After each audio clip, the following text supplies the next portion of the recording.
Greetings and welcome back to room 303 in AP English, and we turn now in our study of Virgil's Aeneid to book number 9. Enemy at the Gates is the way that Fagles will give this one. Now, many scholars have pointed out that books 9 and 10 of the Iliad of the Aeneid are the most Iliadic-like. In other words, they kind of resemble the Iliad the most.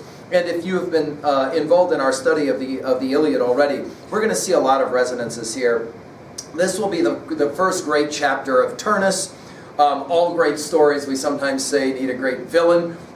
In the Iliad, of course, there is always the question, and you guys even resurrected this question of, is Hector really a villain? Although certainly for Greek audiences, Hector, no question, was the villain, right?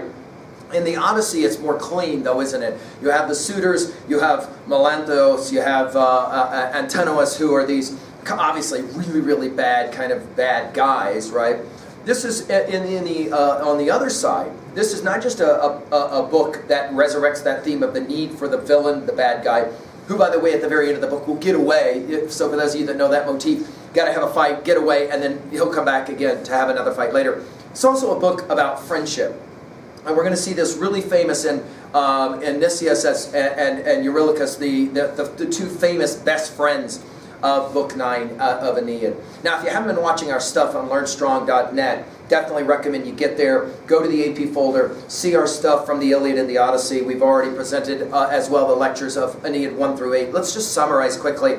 In Book 1, of course, Aeneas ends up in Carthage. In Book 2, he describes to Dido, his soon-to-be lover, the fall of Troy. And then in Book 3, he finishes the story of how they finally ended up in Carthage right before they arrived. And Anchises, his daddy, died. The very Anchises that he carried over his shoulder on his way out of Troy. In Book 4, of course, we have the tragic love affair between Aeneas and Dido. He leaves, she commits suicide, and she curses him. In Book 5, we are in Sicily. We have the famous funeral games for Anchises, and the women burn the ships. That will be significant for this book, the burning of the ships. Jupiter, at that point, reigns and saves the ships from all going up in smoke. In Book 6, we have the famous journey to the underworld of Aeneas. There he will meet with Anchises for the last time, and he will get his famous Roman history lesson. In Book 7, we have Aeneas then finally meeting Latinus, as well as, of course, Juno sending that terrible Alecto, that spirit, that evil spirit. Queen Amata is going to get really upset, turning, of course, Turnus as well into a major villain because, and he's going to say it here, Lavinia, his would-be betrothed girl, who he is supposed to marry, the daughter of Amata and Latinus, is promised almost like willy-nilly, just on the spur by Latinus through to Aeneas because he's a foreigner, and we've got these omens. Book 8 that we just finished with, Aeneas goes and has his conversation with Evander as well as Evander's son Pallas. We then will have Venus going to her husband Vulcan, make Aeneas his famous shield, and of course on that shield we have all those famous events from Roman history, especially the Battle of Actium, some 13 years before the publishing of this poem. Now the hope again is that you've read on your own our learning theory connecting new to old. We do that in our reading annotative work at level 1 by summarizing, at level 2 by asking what does the text mean to a theme's messages and it to be symbolism and irony. We're going to see a lot of that in this book again. In level 3 we ask how can I relate this information to other things at 3a, relating especially to the Iliad and the Odyssey. In the Iliad, for example, we have the famous night raid of Diomedes and Odysseus, and they go and they will kill Dolon and chop his head off and steal horses and all of that. We're going to have something very similar happening in this book as well. Only maybe I think the motivations are far more profoundly different. Finally, at 3b, and we'll do this again at the conclusion of this lecture, we'll ask, how can you personally relate to this kind of information? I hope that we've been able to ask questions that you can relate to, and therefore, of course, remember the text. Let's do a real quick summary now of Book 9. Iris, through, of course, Juno's help, will turn Turnus against the Trojans, reminding them that, in fact, Aeneas is gone, and therefore it's time for you to jack the Trojans. He goes down, he burns the ships. They turn into nymphs and swim off like dolphins because of a promise that Jupiter made to his mother years before, when the ships were actually constructed by Aeneas and his men there on Mount Ida. We then have the famous story, as I mentioned already, of Nicias and the Eurylochus story, where the two best friends are at the gates. They will say, you know what, let's get out, slaughter a bunch of those bad guys of Turnus's men, and then let's get on to Palladium and find Aeneas and tell him what's going on. It's a tragic story because after they kill a number of the bad guys, they do not get away. And the irony of why they don't get away, because of Euryalus, the younger man's taking an piece of armor, a helmet, and putting it on, and in the night with the moonlight, it's going to shine, and they get caught. They both die. They die on top of each other. It's a compelling moment. And then we will have the tragic moment right afterwards when Turnus will take the heads of both of these guys and stick them on pikes, and he'll come out the next morning, and that will lead Euryalus' mother to see that in fact her son is dead and his body has been poorly treated. And we have a powerful moment. She's the only woman that decided not to stay in Sicily and come on with the men because of her love for her son, and she's just broken and distraught. We then will have the third invocation of the muse to Calliope, the muse of epic poetry. Earlier we had two others. In the proem we have an invocation of the muse, of course, and then in book 7 we had the invocation of the muse, but this was the goddess, the muse of love. And so here, here we'll have which makes sense, right? Calliope, the great muse of poetry, epic poetry. We then will have a series of battles that we'll have to talk about quickly. Ascanius will have his first kill. He will kill Numanus, who is in fact the brand new son-in-law of Turnus, which will give Turnus one more reason to really hate Aeneas and of course his family. We'll have Apollo, who in disguise will tell Ascanius that he needs to stand down, that he's proud of him, but for his first shot and kill, but he needs to stand down because there's further battles. One of the questions, put it in your notes, one of the questions we're going to ask is the age of Ascanius. Okay. Now, when he is when he's with Dido, he's young enough to be able to sit on her lap. So I mean, obviously, you would think he would be an adolescent at that point. And we're told that when he goes out on the hunting fiasco, where Juno sends the storm, that he's just longing for something to kill. So how old is he? And here we're going to have him out on the battlement shooting arrows and killing somebody. Which is going to beg the question just how some have said that this is one of the problems for Virgil and he was going to fix it, but alas, he died before he got the chance to fix it because we got some issues in regards to the age of Ascanius. But finally, we will have Turnus's Aristeia, as we will call it, and he's just like a man on fire, the new Achilles, the second Achilles, and he gets inside of the wall of the battlements, and they close the doors on him, and he's completely alone fighting against all of these Trojans. We're told, ironically, that if he had just turned around and opened the gate up and let all of his buddies in, it would have been over for the Trojans. He doesn't do that because he's so hot-headed, we're told, and he wants to fight. They drive him to the Tiber River because they constructed their camp kind of with walls where the Tiber River is one of the boundaries of their camp. And he jumps into the Tiber and he swims across, and at the very end of the book, we'll have then the celebration of the fact that he got away, and he kills a lot of men in the meantime. Well, this is a story. Now we're going to turn to the actual lines, and as I love to say, I love to be able to read it all to you. It's so compelling, but I can't. I don't have the time. A great epic poem, as we've already said, always involves a great struggle, always involves a great friendship, and of course always involves a great villain, and we're going to meet that villain right away. And of course the friendship. The friendship is a big part of it. We're going to see that as well. Iris will come to Turnus and remind him that Aeneas is gone. At line 13, she will say it. Why hold back? Now's the time for horse and chariot. Away with delay. Attack their shattered camp. And we're told then that she leaves, showing the great rainbow. And he says, I follow a sign so clear, at line 27. Then at line 28, in that spirit, he goes to the river's edge. He drew pure water up from the brimming banks and prayed to the gods over and over, weighing down the heavens with his vows. I think it's significant, let's put this in our notes, that Turnus is himself very reverential towards the gods. Very much like Aeneas, he's got that pietas thing, that is to say, he's a good guy. He's just on the other side, which makes him in many ways a lot like Hector as the opposite of Achilles or Diomedes or Odysseus in the Iliad, obviously, right? And we'll have some of this kind of mirroring, which will make it kind of difficult, because in some ways Turnus will play the role of Hector, but of course Hector was Trojan and he's going up against Trojans, isn't he? Well, the Trojans see Turnus coming from far away, and Cassius will call out at line 40, "What's the mass, my countrymen, blackness rolling toward us? Quick, take arms, pass out weapons, mount the walls, the enemy's all but on his battle stations." And of course Aeneas is gone because he's having his conversation with Evander and Pallas, and so it makes sense that Turnus would try to attack when the great warrior Aeneas is not there. And very much in the vein of the Iliad now, we're going to have fighting at the ramparts, right? Where the Trojans were attacking the Greeks and the Greeks were behind the ramparts and all of that. Aeneas had given orders, if any crisis, we're told at line 47, if any crisis comes while I'm away, don't risk a pitched battle. Don't trust to the open field. Just guard the camp and ramparts. Stay behind the walls. He was obviously thinking as well about his son, wasn't he?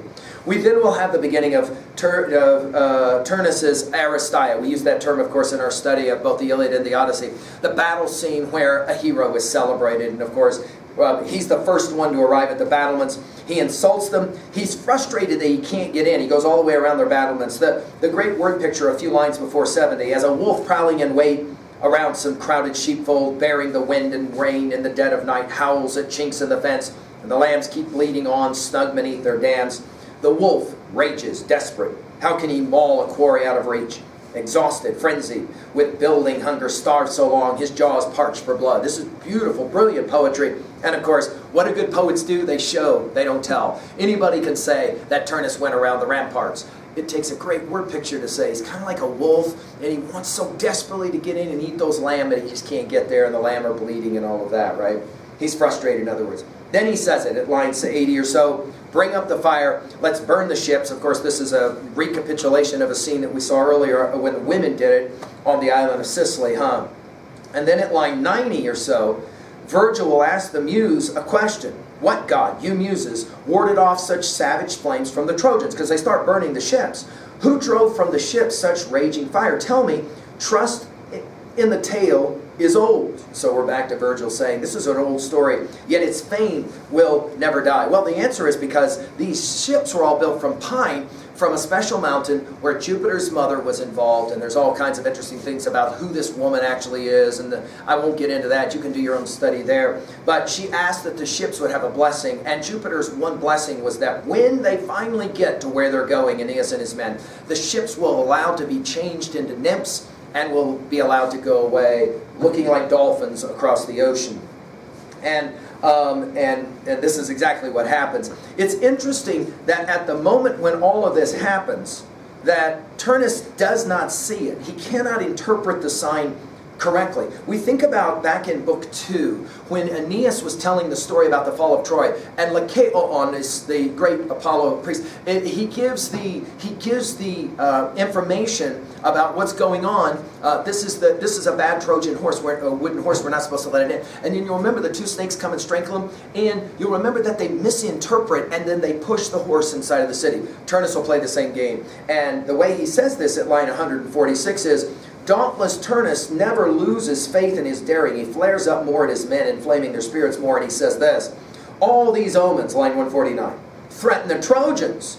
Jove himself has whisked away their trusted line of defense. No waiting for us for a Rutilian sword and torch to strike their ships. So now the open sea is blocked to the Trojans, no escape, no hope. In other words, hey, their ships are all burned. Or not burned, but now changed into nymphs and gone away. And that means they don't have any way to go home, and therefore we can jack them. Of course, the audience is rolling their eyes going, are you serious with us?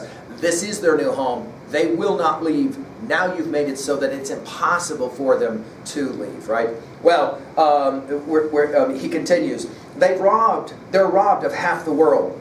And the other half, dry land, is our grasp. So many thousands Italians take up arms. We have so many more than them, in other words. All their faithful oracles, words from the gods, these Praetorians bandy about, alarm me not at all. In other words, he says, I'm not interested in what all these people keep telling me about these guys coming from some faraway place to found a new civilization. Let it be quiet enough for fate and Venus both that Trojans reach the rich green land of Italy. And then he says it, Trojans. At line 160, I have my own fate too, counter to theirs, to stamp out these accursed people with their sword. They've stolen away my bride. Now this is interesting because this is almost exactly the language of who? From our study of the Iliad, at the very beginning of our study of the Iliad. Of course, it is Aeneas talking about the fact that he lost his girl, right, Briseis. Same gig going on. Aretae's sons, they're not alone in suffering such a wound. Not only Mycenae has a right to go to war, he's thinking obviously about the old idea of Helen, right? To die once is enough. that crime they committed once should be enough. If only they hated most all womankind so deeply. These Trojans who borrow courage, build their trust on the walls they raise, the ditch they dig between us. What a flimsy buffer to shield them from all the slaughter. Haven't they seen Troy's ramparts, built by Neptune's hands, collapse in flames? 174. And it's an interesting question. Of course, the Trojans, they watch Troy fall, and the first thing they do is build defenses in the form of walls. Of course, it makes sense, right? And then he says it. Let's just destroy their ramparts, and the day is ending, and it's nighttime. Now, it'll be significant that it is nighttime, because what Turnus's men will do is drink, get drunk, or roll dice, and they're supposed to be guarding. And it's in that moment then that we will have the story of Nicias and Euryalus. Now, Nicias is the older man, and they're both guards at the gate. And Euryalus is, some will call him his lover, and we will think about what Plato says in Republic, that the best army is the army of lovers. We don't have to think necessarily about them as sexual lovers, although there's a rendering of that in the Roman tradition among their soldier class. But for sure, we know that they are best friends. And that's how I'd like us to study this now. Let's just see Nisus and Euryalus as two great friends. Euryalus the younger, Nisus the older. We're going to see this kind of pattern recapitulated. We already saw it in the last book, when you'll remember that Evander will ask Aeneas, the older man, to take care of his son Pallas. And in his storytelling, he will say that when he was young, he saw Anchises, Aeneas' father, and had great respect for him and all of that. Euryalus will hear from Nicias at line 220 or so, and he says, "Do the gods light this fire in our hearts, or does each man's mad desire become his god? For a while now, a cravings urged me on to swing into action some great exploit. No peace and quiet for me. See those Rutulians, what trust they put in their own blind luck.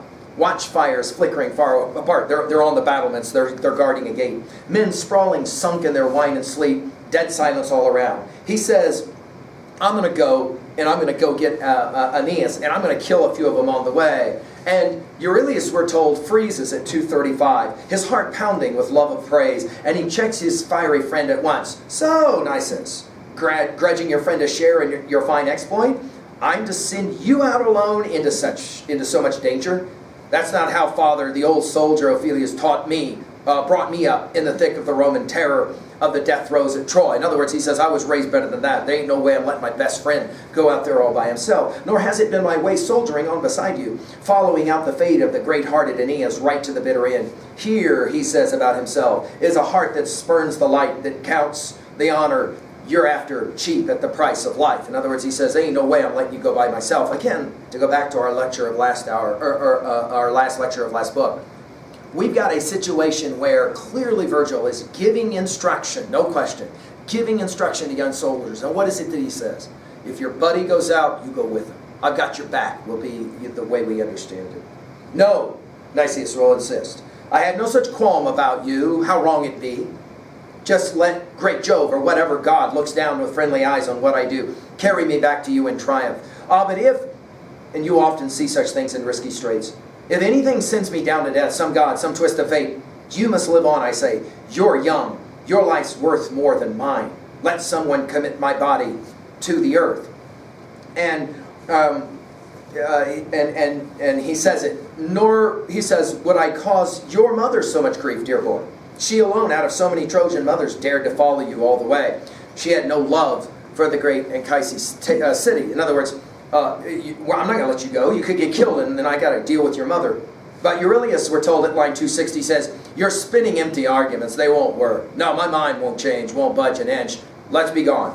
So together, they go to the council of the Trojans. They say, "Hear us out." They say at line 280 or so, "Give us a chance." And then we have at line 291, old Aeneid, who is one of the seasoned advisors. He will speak out, and he says, we can't lose if we've got warriors like this. And he says, we're always going to remember you at line 300. And then Ascanius will say it as well. And again, this question of how old is Ascanius? He's obviously old enough to be in the council and able to say, my life depends on my father's safe return. But our great household gods, he says, all my hope, my fortune lies in your laps alone, he says. And then he continues, if in fact, he says, we capture Italy, we seize the scepter in triumph, he says, I'm going to give you Turnus' stallions, which is interestingly because this is exactly what Hector said to Dolan in Iliad 10 when Dolan was saying, hey, I'll go out and spy. And it's interesting, and Chaises also says at line 320, my father will give you 12 women, beauties all, and a dozen captive soldiers, each in armor, which does beg the question, how old is Ascanius to be saying this? And he says, Ascanius says to Eurylius at line 323, you who outstrip me by a year, I admire you, I receive you with all my heart. Now this obviously is a real question. If just a few months before, he was sitting on the lap of Dido, and Dido was playing with him as a child, then how can he be just a year younger than Eurylius, who is about to go out and to fight? Now we are told that Eurylius doesn't have yet a beard, right? He's still very young, right? Of course, we're going to have the same action happening now. Eurylius' only request is, will you please take care of my mother, poor woman, he says about her. But like Telemachus leaving to go out in search of his father, he does not tell his mother that he's leaving to go on this ill-fated mission. Ascanius, the son of Aeneas, is very moved by this request, moved to tears, in fact. And he says at line 345, trust me, he said, all I do will be worthy of your great exploit. Your mother will be mine in all but name. And then he mentions Creusa. We often forget about this, that when Aeneas loses Creusa, his wife, then Iulius, the son of Aeneas, loses his mommy, right? I think that's an important thing for us to say out loud. No small things, he says, awaits the one who bore such a son. Whatever comes of your exploit, I swear by my life and oath my father used to take. All I promise you on your return in glory, the same rewards await your mother and your kin. In other words, if you don't come back, the Team A, the Scooby Snacks, will go to your family, especially to your mother. Both warriors will arm. We have their Aristeia, which will begin. But the foreshadowing will make it clear this is all for nothing. At line 363, but the winds scatter all of their weaponry, all useless, and fling them into the clouds. They leave. They are, we're told, destined to die, but they're going to make a bloodbath first. A massacre is actually the language that will get used. We got drunk enemies, and so very much like the ethical question that we engaged when we did Iliad 10, we got two soldiers who aren't